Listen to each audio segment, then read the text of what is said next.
तो भाई आज हम बात करेंगे अपनी फूलगोभी और सभी प्रकार की सब्जियों में डाले जाने वाले प्लांट ग्रोथ बूस्टर के बारे में। जल्दी से ग्रोथ बढ़ाने के लिए, चाहे आपकी फूलगोभी की फसल हो, चाहे आपकी किसी भी तरह की सब्जियों की फसल हो, जबरदस्त तरीके से और जल्दी से अगर आपको ग्रोथ बढ़ानी है, क्योंकि इस समय पे काफी किसान भाइयों के मेरे पास कमेंट आ रहे थे, फूलगोभी के बारे में काफी ज्यादा कमेंट आ रहे थे।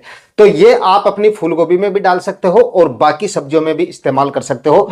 फसल में अगर पीलेपन की समस्या आ रही है, फसल की ग्रोथ एकदम से रुक सी गई है जैसे, और फसल में ज्यादा हरापन भी आपको दिखाई नहीं दे रहा है। कई बार क्या होता है, ज्यादा स्ट्रेस की वजह से, जैसे लंबे समय तक बारिश वगैरह का सीजन बना रहता है, तब इस तरह की समस्याएं काफी ज्यादा आ जाती है, या अचानक से टेम्परेचर काफी ज्यादा बढ़ जाते हैं, तब भी इस तरह की समस्या आ जाती है। और जब फिलहाल आपको क्या देखने को मिलेगा, फिलहाल क्या चल रहा था, थोड़े दिन पहले बारिश का सीजन चल रहा था, बारिश का मौसम लगातार बना हुआ था, धूप वगैरह 8-10 दिन तक लगातार धूप नहीं निकली थी। हमारे एरिया में तो 10 से 15 दिन तक धूप नहीं निकली थी। तो उस कंडीशन में क्या होता है, प्लांट में क्या रोग चल रहे हैं, क्या बीमारियां चल रही हैं, उतना ज्यादा पता नहीं चलता है, क्योंकि वो एक मौसम ऐसा होता है जिसमें आप प्लांट को अगर उखाड़ के फेंक भी दोगे तब भी 3-4 दिन तक आपको पता नहीं चलेगा कि प्लांट जड़ से खत्म हो चुका है, क्योंकि मॉइस्चर ज्यादा होने की वजह से, लगातार बारिश वगैरह होने की वजह से धूप वगैरह निकलती नहीं है। तो जड़ में अगर थोड़ी बहुत समस्या होती है तो उनका पता नहीं चलता है। पता तब चलता है जब अचानक से धूप निकलती है, तब आपका प्लांट अचानक से स्ट्रेस में जाएगा और तब आपके प्लांट में आएगी असली रुकावट, असली झटका। मतलब कि ग्रोथ का जो झटका होता है ना, वो असली झटका धूप निकलने के बाद में आएगा। प्लांट जो आपका दिन में अलसाने लगेगा, अपनी गर्दन इस तरह से लटका देगा, शाम के समय 6-7 बजे बाद में थोड़ा थोड़ा ठीक होगा, अगली सुबह तक आपको ठीक मिलेगा, जैसे ही धूप तेज निकलेगी वापस वो स्ट्रेस में चला जाएगा। इस तरह की समस्या अब आपको और भी ज्यादा देखने को मिल सकते हैं, क्योंकि अब 2-3 दिन से जो है धूप निकलनी शुरू हुई है। तो इस वजह से फूलगोभी में ये समस्याएं आम है। फूलगोभी में इस तरह की समस्या काफी ज्यादा देखी जाती है, और लगातार बारिश वगैरह का सीजन बना रहता है तो इसमें समस्याएं भी काफी ज्यादा आ जाती है, जैसे जड़ से संबंधित बीमारियां भी आ जाती हैं, माइक्रोन्यूट्रिएंट्स की वजह से भी इस तरह की समस्याएं आ जाती है। काफी किसान भाई कमेंट भी करते हैं कि हमें हमारी फसल में जो है पीलेपन की समस्या आ रही है। देखिए, पीलेपन की काफी ज्यादा समस्या होती है और पीलेपन की काफी ज्यादा वजह भी होती है, कोई एक वजह नहीं होती है। जैसे जड़ से संबंधित कोई बीमारी है तो पीलेपन की समस्या आ सकती है, कुछ खाद उर्वरक या पोषक तत्वों की आपके प्लांट में कमी है तब भी इस तरह की समस्याएं आ सकती है, और कई बार स्ट्रेस की वजह से भी आपकी फसल में इस तरह के सिम्टम दिखाई दे सकते हैं। तो आज इस वीडियो में हम बात करेंगे, अगर आपने किसी भी तरह की सब्जियां लगा रखी हैं या फूलगोभी लगा रखी है, तो उसमें अगर इस तरह की समस्याएं आ रही है और अब आपको कुछ ऐसे खाद उर्वरक या कुछ ऐसे प्लांट ग्रोथ बूस्टर की जरूरत है जिससे प्लांट में फुटाव भी काफी जल्दी से हो जाए और ग्रोथ भी काफी जल्दी से होने लगे और जोरदार उत्पादन आपको मिले, जड़ों का विकास भी काफी अच्छे से हो और फसल में हरापन भी आपको काफी जोरदार देखने को मिलेगा, अगर बताए गए स्टेप आप फॉलो करेंगे। तो वीडियो पे लास्ट तक आपको बने रहना है, और वीडियो अगर आपके लिए इंफॉर्मेटिव रहे तो वीडियो को लाइक शेयर करके और चैनल को सब्सक्राइब जरूर कर दीजिए, ताकि खेतीबाड़ी से रिलेटेड वीडियो सही समय पर सही जानकारियों के साथ आपको मिलते रहे। नमस्कार दोस्तों, मेरा नाम है सुरेश और आप देख रहे हैं खेत किसान झुंझुनू। तो देखिए दोस्तों, यहां पर मैं सिर्फ फूलगोभी के बारे में बात करूंगा, लेकिन आपने चाहे किसी भी तरह की सब्जियां लगा रखी हैं, आप उनमें ये स्टेप फॉलो कर सकते हैं।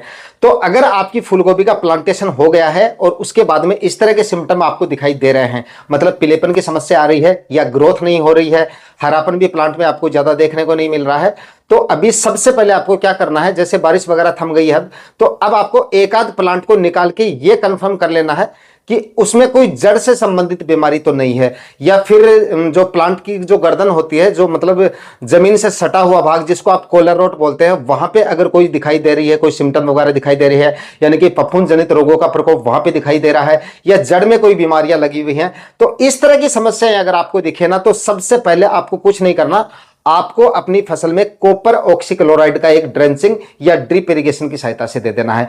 जो कॉपर ऑक्सीक्लोराइड 50% में आता है वो आप इस्तेमाल कर सकते हैं। जो धानुका कंपनी की धानुकोप आती है उसका आप इस्तेमाल कर लीजिए।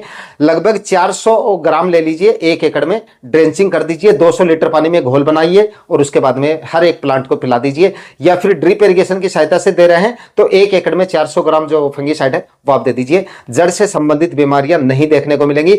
अगर आपने प्लांटेशन किए हुए 10 से 15 दिन की आपकी फसल हो गई है और इससे पहले आप कोई फंगीसाइड इस्तेमाल कर चुके हैं, क्योंकि फूलगोभी अगर आपने लगाई है तो या तो आपने बेसल डोज के रूप में भी आपने फंगीसाइड वगैरह डाले होंगे और एक आध ड्रेंचिंग आपने पहले भी कर दी होगी, तो अब अगर उनसे कंट्रोल नहीं हुआ है तो आप कॉपर ऑक्सीक्लोराइड डाल दीजिएगा। फसल में अगर जड़ से संबंधित बीमारियों की वजह से या कोल्ड रोट वगैरह की वजह से अगर पीलेपन की समस्याएं आ रही है, मतलब फफूंद जनित रोगों का प्रकोप है, और फिर अगर इस तरह के सिम्टम दिखाई दे रहे हैं तो ये समस्याएं आपको देखने को नहीं मिलेगी। कॉपर इस समय पे इस अवस्था में सबसे बेस्ट है, आप इसका ड्रेंचिंग या फर्टिगेशन कर दीजिए।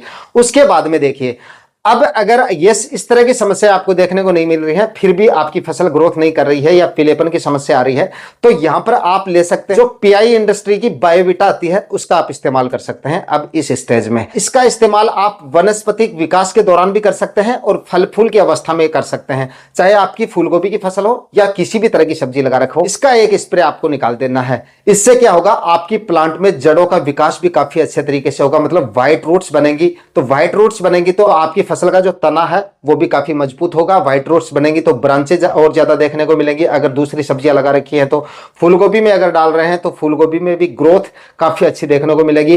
क्लोरोफिल की मात्रा को भी बढ़ाता है, प्रकाश संश्लेषण की क्रिया को भी बढ़ाता है ये, और अचानक से मौसम में आने वाले बदलाव की वजह से जो प्लांट में स्ट्रेस आ जाता है उसको भी ये कंट्रोल कर लेता है, और आगे भी मौसम की बदलाव की वजह से फसल में स्ट्रेस ना आए उसके प्रति भी ये सहनशील बना देता है प्लांट को, और रोग बीमारियों के प्रति भी काफी ज्यादा सहनशील बनाता है आपके प्लांट को। तो पीआई इंडस्ट्री का आप बायोविटा का इस्तेमाल कर सकते हैं। समुद्री शैवाल के अर्क से बना हुआ है, बहुत सारे पोषक तत्व है इसमें, जिसकी वजह से बहुत सारे पोषक तत्व आपको मिल जाते हैं। आपकी फसल में काफी शानदार तरीके से ये काम करेगा। चाहे आप जो बढ़वार की अवस्था में भी दे सकते हो इसको और फल फूल की अवस्था में भी दे सकते हो। 30 ml प्रति 15 लीटर स्प्रे टैंक के हिसाब से आपको इसमें स्प्रे कर देना है। सिर्फ एक बार आप वनस्पतिक विकास के दौरान इस्तेमाल कर लीजिए, यानी कि 15-20 दिन से लेकर 30-35 दिन की अवस्था में इस्तेमाल कर लीजिए, और उसके बाद में जब फूल की अवस्था में आती है आपकी फसल 40-45 दिन की होती है तब दोबारा भी आप इस्तेमाल कर सकते हैं अगर जरूरत दिखे तो, वरना दोबारा इस्तेमाल करने की आपको जरूरत नहीं पड़ेगी। या फिर इसकी जगह पे अगर आपको बायोविटा नहीं मिलता है या आप दूसरा को इस्तेमाल करना चाहें तो आप इसकी जगह बायर का जो एम्बिशन आता है उसका इस्तेमाल कर सकते हो, जिसके अंदर एमिनो एसिड और फुल्विक एसिड पाया जाता है। कंटेंट भले ही अलग है लेकिन यह भी प्लांट ग्रोथ बूस्टर है, काफी शानदार तरीके से काम करता है।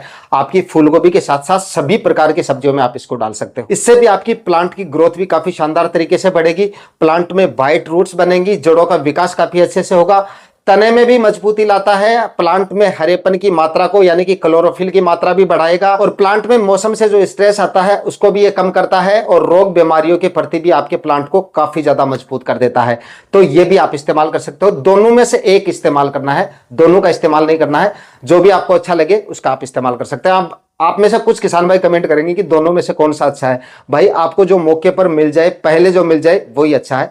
दोनों अच्छे हैं, दोनों में से जो भी आपको मिले उसका आप इस्तेमाल कर सकते हैं। बायर की एम्बिशन का अगर इस्तेमाल कर रहे हैं तो इसका जो डोज है वो रहेगा लगभग 30 ml प्रति 15 लीटर स्प्रे टैंक के हिसाब से, मतलब 2 ml प्रति लीटर पानी के साथ ले लीजिए। या एकड़ की बात करें तो लगभग 300 ml प्रति एकड़ के हिसाब से एम्बिशन की खुराक होगी, और यही खुराक आपकी बायोविटा की होगी। चाहे आप बायोविटा का इस्तेमाल करें या एम्बिशन का, सेम खुराक आपको रखनी है, मतलब कि 30 ml प्रति 15 लीटर स्प्रे टैंक के हिसाब से। जिन किसान भाइयों ने फूलगोभी लगा रखी है तो कई किसान भाई यूरिया का इस्तेमाल भी करते हैं, तो इस अवस्था तक आप जो है निराई गुड़ाई के दौरान तक यूरिया का इस्तेमाल कर सकते हैं, लेकिन ज्यादा यूरिया का इस्तेमाल आपको फूलगोभी की फसल में नहीं करना चाहिए।